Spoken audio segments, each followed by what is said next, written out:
ناظرین، بھارت کا ایک دعویٰ ہے کہ وہ دنیا کی بڑی ابھرتی ہوئی اور چوتھی کو پتہ نہیں پانچویں بڑی معیشت ہے، اور اس خطے کی تو وہ پہلی اپنے آپ کو معیشت قرار دیتے ہیں، یعنی کہ وہ ایشیا کا تو اپنے آپ کو ٹائیگر کہتے ہیں۔ تو یہ میتھ ٹوٹ گئی ہے، اور میتھ توڑنے والا کون ہے؟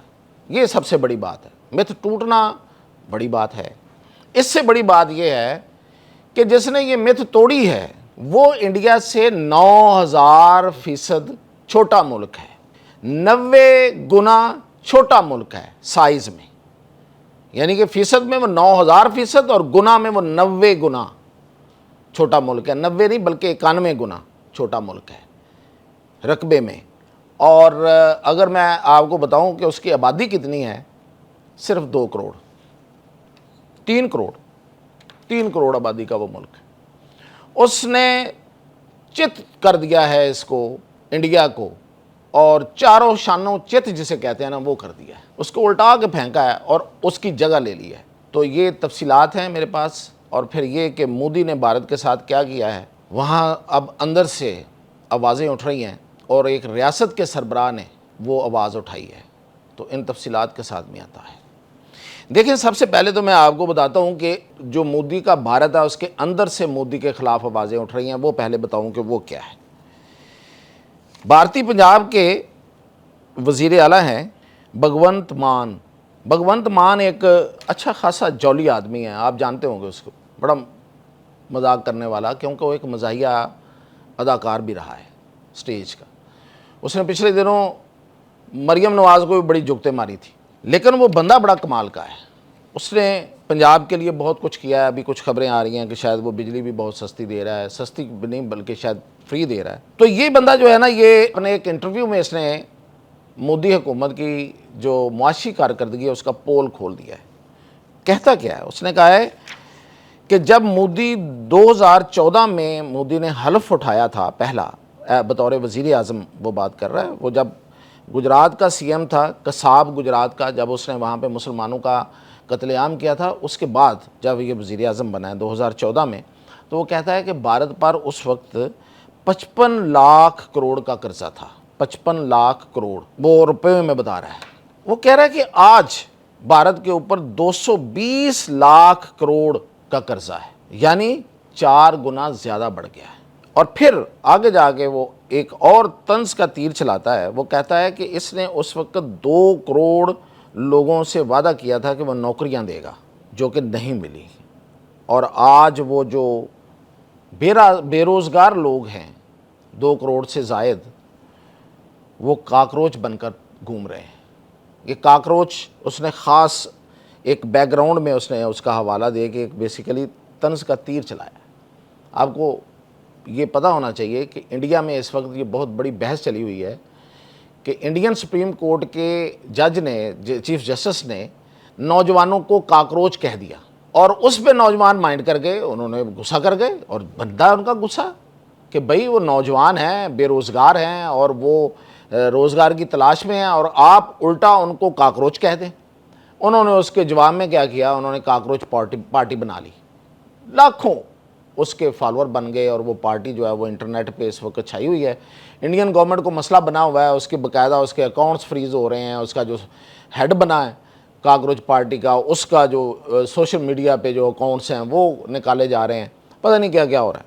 ان پھر نوجوان کاکروچوں نے پھر ایسا ناک میں دم کیا ہے کہ اس وقت وہ ان کو لینے کے دینے پڑے ہوئے ہیں۔ تو وہ اس حوالے سے اس نے کہا ہے کہ وہ جو 2 کروڑ وعدہ کیا تھا وہ اب کاکروچ بن کر پھر رہے ہیں۔ اور مزید کا اس نے جو جملہ بولا ہے وہ بڑا سننے والا ہے۔ اس نے کہا کہ وشوا گرو بننے جا رہا تھا، بھارت کو یہ بنانے جا رہا تھا یہ جو مودی ہے، اور یہ اب وشو چیلا بن گیا ہے۔ وشوا گرو کہتے ہیں استاد کو، کہتا ہے کہ بھارت، یہ کہہ رہا تھا کہ بھارت دنیا کا استاد بنے گا، وشوا گرو، لیکن وہ تو وشوا چیلا بن گیا ہے، یعنی کہ وہ دنیا کا مرید بن کے رہ گیا ہے، اتنا نیچے گر گیا ہے۔ تو یہ تو ہے بھگونت مان، جس نے تول کے تیر جو ہیں وہ چلائے ہیں مودی کے اتنے بڑے سینے کی طرف۔ اب میں آپ کو بتاتا ہوں کہ جو فیکچولی جو چیزیں آئی ہیں، جو یہ تو بیان ہے اور بڑی حد تک ظاہر ہے کہ اس میں حقیقت ہے، تو اس نے بھی دیا ہے، جھل بھن کے دیا ہے۔ ایک سرکاری عہدیدار ہے بھائی، ایک اسٹیٹ کا وزیر اعلیٰ حکمران ہے، وہ ایسے تو نہیں بول رہا. لیکن اعداد و شمار جو ہے نا وہ بالکل بھی جھوٹ نہیں بولتے. اب اعداد و شمار کیا کہتے ہیں؟ وہ یہ کہتے ہیں کہ تائیوان انڈیا کو پیچھے چھوڑ گیا. جی، اور میں اب اس کی ڈیٹیل بتاتا ہوں، سنیے.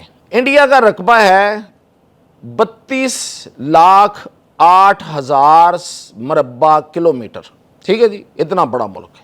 32,08,000 مربع کلومیٹر، ہر طرف اتنا ہی ہے. ٹھیک ہے جی. اس کے مقابلے میں تائیوان جس نے اس کو پچھاڑ دیا ہے، اس کا رقبہ ہے صرف 36,193 مربع کلومیٹر صرف. یعنی کہ یہ اگر ان دونوں کا مقابلہ کیا جائے، ریشو نکالی جائے شرح کے لحاظ سے، تو یہ 9,000% بڑا ہے انڈیا تائیوان سے، اور تائیوان اس سے 9,000% چھوٹا ہے. اگر گنا میں دیکھا جائے تو یہ 91 گنا بڑا ہے انڈیا تائیوان سے، اور وہ اتنے ہی گنا چھوٹا ہے بھارت سے. انڈیا کی جو آبادی ہے وہ ہے جناب 150 کروڑ. 150 کروڑ کا مطلب ہوتا ہے 1,50,50,000,000 کی آبادی. اور اس کے مقابلے میں تائیوان کی آبادی کتنی ہے؟ صرف 3 کروڑ. کیا گیا اس نے؟ انڈیا نے جو مارکیٹ ہے، انڈیا کی اسٹاک مارکیٹ، جس میں ظاہر ہے کہ پورے ملک کی دولت جو ہے وہ پتہ چلتی ہے کہ کتنی دولت ہے، وہ ہے 4.92 ٹریلین، 4.92 ٹریلین. اور اس کی بنا پہ یہ ایک عرصے سے چھلانگے مار رہا تھا یہ مودی اور انڈیا کہ ہم پوری دنیا کی 5ویں بڑی معیشت ہیں، بلکہ وہ بعض اوقات چوتھی بھی کہہ جاتے ہیں. یعنی کہ وہ اپنے طرف سے چائنا کو بھی پیچھے چھوڑ جاتے ہیں. اور ہم اس جو ایشیا ہے جس میں چائنا بھی ہے، یہ مد نظر رہے، وہ کہتے ہیں ہم اس براعظم ایشیا کے ٹائیگر ہیں. لیکن تائیوان نے اس کو پیچھے چھوڑ دیا ہے. اتنے سے چھوٹے ملک نے، میں نے اس کا رقبہ بھی بتایا آپ کو، میں نے اس کی آبادی بھی بتائی آپ کو کہ کتنی اس کے مقابلے میں کم آبادی اور کتنی چھوٹا ملک ہے. اور اس کی جو مارکیٹ ہے وہ ہے 4.95 ٹریلین، اس سے آگے نکل گیا ہے. تو اس وقت انڈیا میں بہت شور و غوغا پڑا ہوا ہے، اور لوگ جو ہیں وہ اس پہ بڑی آپ سمجھیں کہ انڈین اور مودی کی ایسی کی تیسی پھیر رہے ہیں کہ تم نے جو ہمیں ایک بتی کے پیچھے لگایا ہوا تھا. اور پھر دوسری بات یہ ہے کہ بھارت کے اندر کی صورتحال جو ہے وہ وہاں کے لوگ اچھی طرح سے جانتے ہیں. یہ جو دولت ہے نا، یہ جو میں نے ٹریلینز میں دولت بتائی ہے، یہ بھی کچھ لوگوں کے ہاتھ میں ہے. یہ ان کے ہاتھ میں دولت ہے. وہاں کی پبلک کے پاس دولت نہیں ہے. جتنی بڑی غربت انڈیا میں ہے، شاید دنیا میں اتنی بڑی غربت نہیں ہے کسی ایک ملک میں. سب سے زیادہ تعداد میں جو غریب لوگ ہیں، غریب سے مراد وہ غریب جن کو روٹی بڑی مشکل سے ملتی ہے، چھت ملنا تو دور کی بات ہے، وہ سب سے زیادہ کسی ایک ملک میں اگر ہیں تو وہ انڈیا ہے. اور وہ بنا پھرتا ہے بڑا اپنی طرف سے، اور وہ سینہ چوڑا کر کے. اس کے مقابلے میں وہ جس ملک کو وہ چیلنج کرتا ہے وہ چائنا ہے. اور چائنا کی 80% آبادی کے پاس اپنے گھر ہیں، مطلب فرنشڈ، اور مطلب یہ کہ جس طرح کے گھر ہونے چاہیے وہ والے گھر ہیں. باقی 20% کے پاس کوارٹرز ہیں یا کوئی سرکاری ہیں، یا مطلب اپنے گھر نہیں ہیں. تو 80% کے پاس اپنے گھر ہونا کسی ملک کے، اور جہاں 80% کے پاس کچھ نہ ہو اور 20% کے پاس سب کچھ ہو، یہ فرق ہے. تو یہ ہے انڈیا اور یہ ہے باقی دنیا، اور میں نے آپ کو اس کا موازنہ دیا ہے. تو یہ ہمارے لیے اس لیے کوئی خوشی کی بات نہیں ہے، کیونکہ ہمارا تو انڈیا کے ساتھ ہم تو کہیں پہ مقابلے پہ نہیں ہیں، لیکن انڈیا بھی کہیں اب مقابلے میں اس کے مقابلے بھی پیچھے رہ رہے ہیں، وہ بھی ریورس کی طرف آ گیا ہے. تو دشمن کو کی وہ تنزلی ہو، زوال آئے تو خوشی تو ہوتی ہے. وہ چاہے اس کو آپ اچھا سمجھیں یا برا سمجھیں، ایک دل کو تھوڑی سی ٹھنڈک تو پہنچتی ہے جو آپ کو ہمیشہ تنگ کرنے والا ہو. اور یہ جو آبنائے ہرمز کی بندش ہے، اس نے جو سب سے زیادہ نقصان پہنچایا وہ انڈین معیشت کو پہنچایا ہے اور انڈیا کو پہنچایا ہے. انڈیا میں اس وقت لائنیں بھی لگی ہوئی ہیں, تیل بھی روزانہ کے بنیاد پہ مہنگا ہو رہا ہے, یعنی کہ ہفتے میں دو دفعہ تیل مہنگا کرتے ہیں. وہ مہنگا ہونا شروع ہو گیا ہے. پہلے انہوں نے بڑی زور سے روکا ہوا تھا, لیکن اب وہ مہنگا ہونا شروع ہو گیا ہے. اور پھر یہ ہے کہ ان کی جو معیشت ہے اس کو خاص طور پہ, کیونکہ انرجی کی فراہمی مشکل ہو گئی ہے, انرجی ہی سب کچھ ہوتی ہے. اگر وہ آپ کے پاس نہیں ہے, تیل گیس اور ڈیزل نہیں ہے, تو پھر کیا ہے؟ اگر وہ مہنگا ہے تو پھر اتنا ہی مہنگا سودا آپ کا بنے گا, اور وہ پھر کیسے بکے گا؟ تو یہ انڈیا کے لیے ایک بہت بڑا دھچکا اور سیٹ بیک ہے. اجازت دیجیے.